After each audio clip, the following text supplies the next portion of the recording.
After the Angelus prayer to mark the World Day of Migrants and Refugees, Pope Francis thanked the people that take care of immigrants and condemned human trafficking.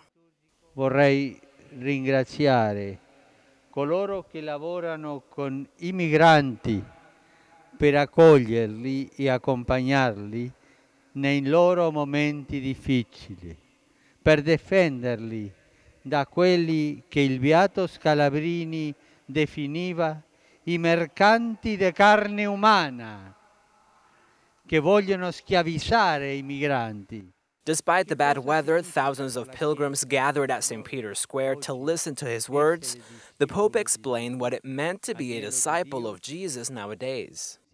Significa mettere al posto della malizia l'innocenza, al posto della forza l'amore, al posto della superbia l'umiltà, al posto del prestigio il servizio.